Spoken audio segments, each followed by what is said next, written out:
Welcome to Peter and Phil's Courageous Conversations, a podcast addressing race relations and social issues in hopes that you'll be inspired to do the same. Now, let's begin our conversation with your hosts, Dr. Peter Weinstein and Dr. Philip Nelson.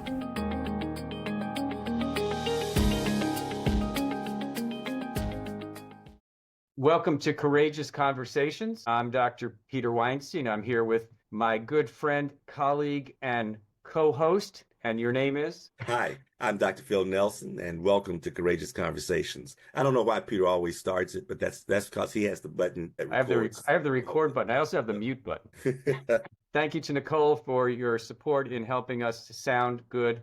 We just got done watching the 50th anniversary show of Saturday Night Live, and I always loved Weekend Update, and the classic line, and I'm going to say it because I love saying it, and I can say it on our podcast because it's our podcast, Jane, you ignorant slut, which is a perfect lead-in to what we want to talk today. This is the Courageous Conversation Update, February 2025, of what's going on in the world today. So let's talk about what's going on in the world today and have our courageous conversation. Phil, you ignorant slut. Yes, thanks. Well, I have to be honest and tell you that right now my emotional level feels similar to that description. How are you doing, my friend? Well, I came back from Canada, and so I was rejuvenated because I got out of the U.S. for a couple of days, but I'm doing pretty well. I'm busy being busy, and it allows me to focus on my work and not get distracted by the variety of challenges that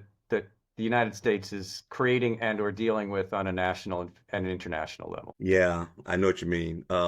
First of all, my condolences and empathy goes out to those who suffered from the crash of the Delta airline in Canada. I hope no one thinks DEI had anything to do with it in Canada too, or in plane crashes. But I am happy that no one died in that crash. It is scary enough to drop out of the sky and land upside down.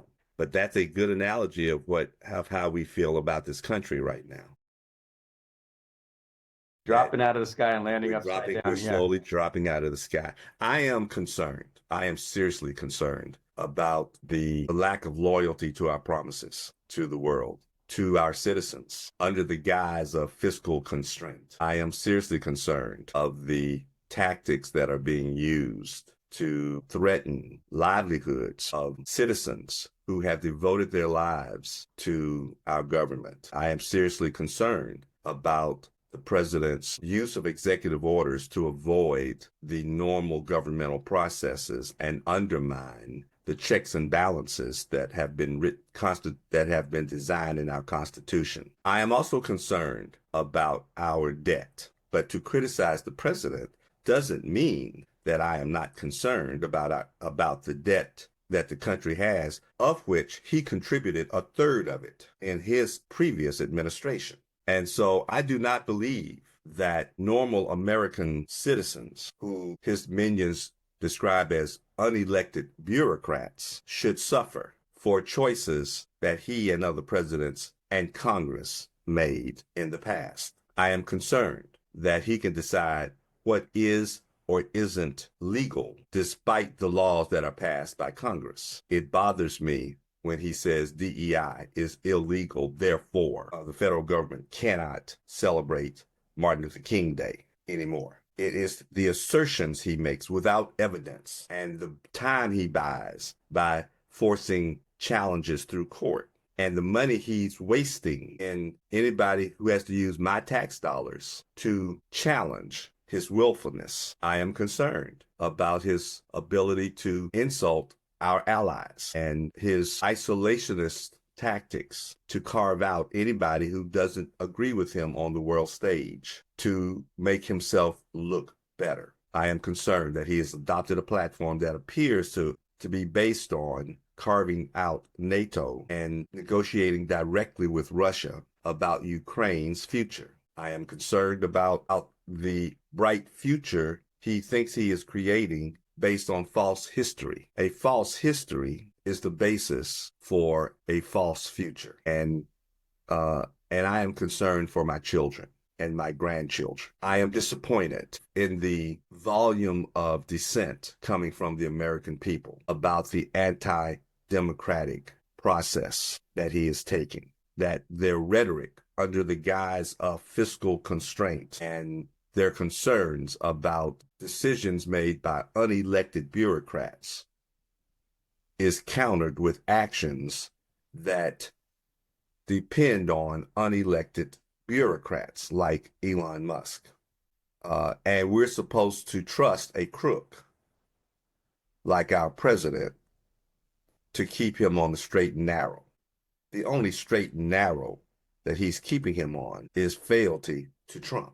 It bothers me deeply that I do not believe, or I do not want to believe, that this is what the American people voted for. I still support democracy. I still support the will of the people. I do not believe that this is the expression of that will. I believe this is an expression of a monarch. I believe that only a monarch who has secret desires to be a monarch would allow himself to be wrapped in a robe of a king and be put on social media. Any president worth his salt would know not to do that, not even in jest. He was not, but more importantly, I think it's important to understand that a policy based on isolationism and false history and assertions without evidence merely empowers a monarch, an autocrat. And the use of capitalism merely emboldens and enriches oligarchs. And everything that I have seen in the last 4 to 6 weeks has been supportive of tyranny, not democracy. I don't know if I can add anything to that. The intended consequences always have unintended consequences. And that's the trickle-down impact of the changes that have been instituted in the last 4.5 weeks, how they impact people, whether it is farmers, whether it's government employees, whether it's veterinarians. The long-term consequences of some of the activities and actions, you talked about a false history creating a false future. I'm concerned about that future based upon the unintended consequences that some of the global changes will occur. I mean, the unintended consequences could be a nuclear war. Let's hope we don't go to that level. All of this creates an environment of uncertainty. And I do believe that maybe there's an intent to create that level of uncertainty, because then the only thing that's certain is whatever's coming out of the government leadership in Washington. There is such a feeling in my environment of WTF. What the heck is going on? And how did we get to this point? How could we sustain it? And maybe I'm missing something. Maybe there is something that I'm not seeing, feeling, or hearing that bodes more positively than what you have projected. But I think what you've said is the way many people feel. Not all. I mean, obviously, we have had a Democratic, with a little d, election in November. There was an outcome that many of us disagree with. And I don't think many of us expected the rhetoric that was going on during the election to be carried over into action post-election. But not only is the rhetoric that occurred during the election carried over, but it has been multiplied to levels that I don't think we could have ever expected in terms of DEI and trans and all sorts of different targets that have become part of the consequences of the actions that are going on. Phil, when you and I started this podcast almost 5 years ago, I commented that I felt like the world was going backwards. And I think based upon what we're seeing in terms of the damaging of relationships internationally, the damaging of relationships nationally. As I noted earlier, I came back from Canada, and Canada's trying to figure out where they fit in this whole thing and being a target of American rhetoric. I feel, and the pullback on DEI and racism. I mean, I didn't mean to project 5 years ago that I thought we were actually going backwards, but I'm beginning to feel like we've gone even further backwards than we were when we started our podcast 5 years ago. And this is very concerning, as noted, for our generation, who may or may not lose Medicare, Social Security, and Medicaid, but our generation of children, because our children aren't that far apart in terms of what they're going to have in terms of a country to live in and exist in going forward. So I fully support your concerns and angst, and I sit here with similar concerns and angst about what are things going to look like 1 week, 1 month, 1 year, 10 years down the road. Because right now the uncertainty and the unintended consequences have me so bollocksed that sometimes it's just really hard to focus on anything else. When we started our podcast and decided after our initial discussions and decided to continue these discussions, we drew an analogy of neighbors talking across the fence. And from time to time, the fence has to be maintained. This isn't a border discussion now. This is a discussion about the mutual decisions that two neighbors must make in order to enjoy the world together.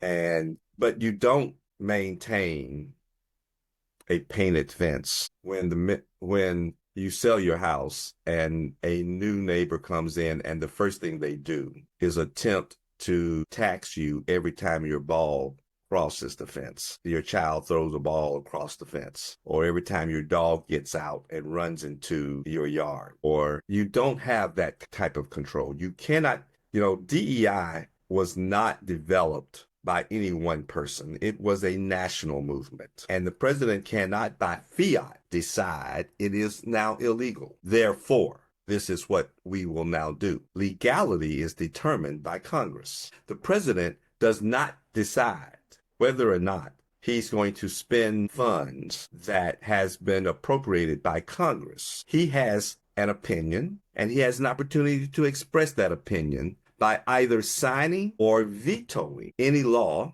or appropriation that Congress submits, not by executive order. And he definitely doesn't have the right to express or veto a law once it stands. Now, if he vetoes a proposal from Congress then, by the way, if he vetoes a proposal from Congress that is created by consensus of Congress, that is representative government. That is how my opinions are considered, even if my opinions don't win. That is how the country works. That is how Congress represents us. That is why the power is held in the electorate's hands. And then the president gets to express his opinion by either signing that proposal or vetoing it. And if he chooses to veto it, it goes back to Congress for reconsideration. And the people have the ultimate decision through their representatives. I am disappointed in the people that we are not expressing our revulsion in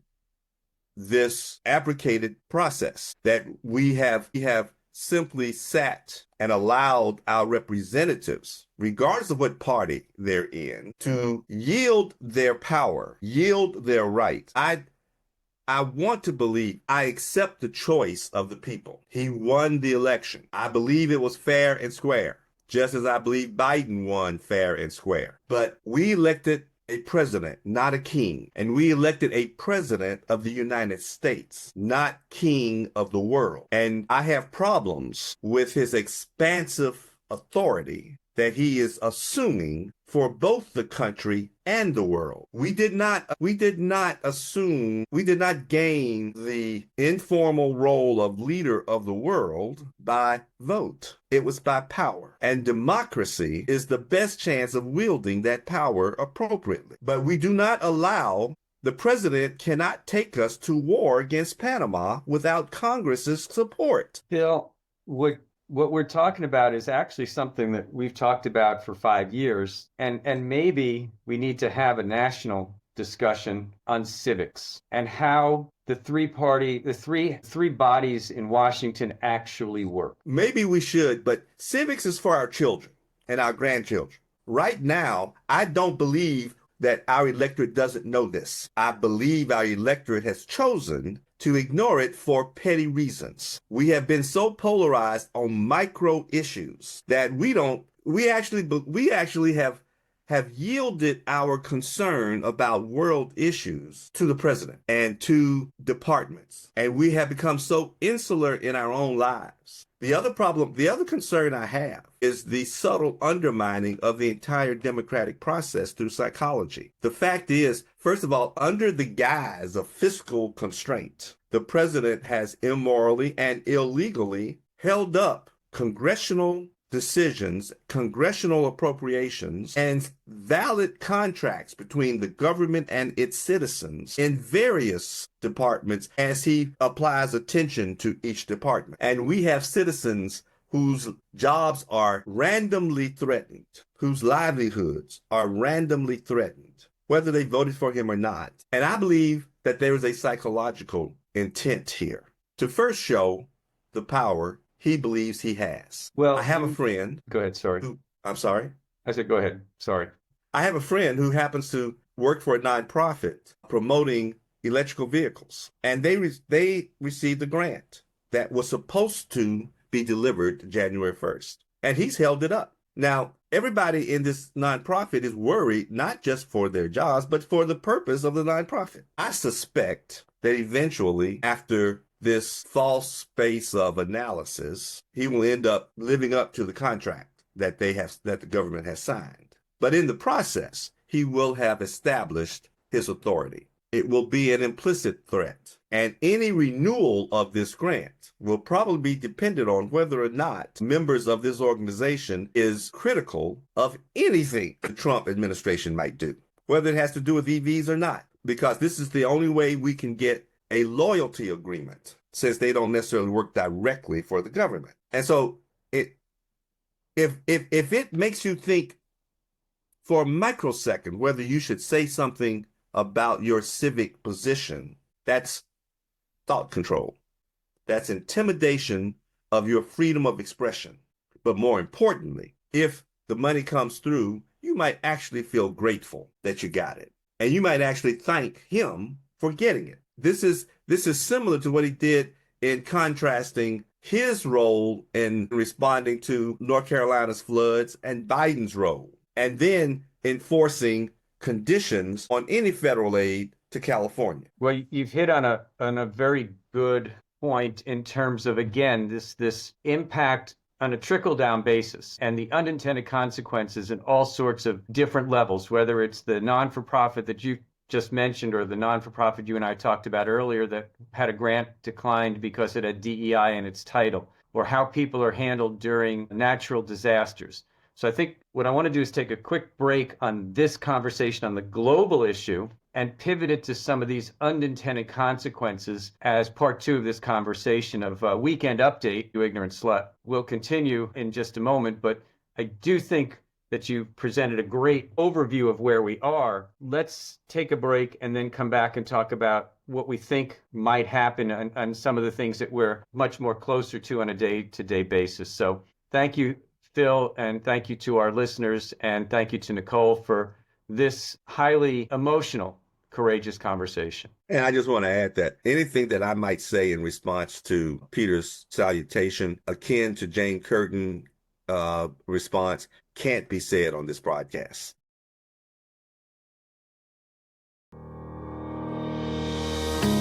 Thank you for joining us for another courageous conversation. Be sure to follow us and check back next week for more.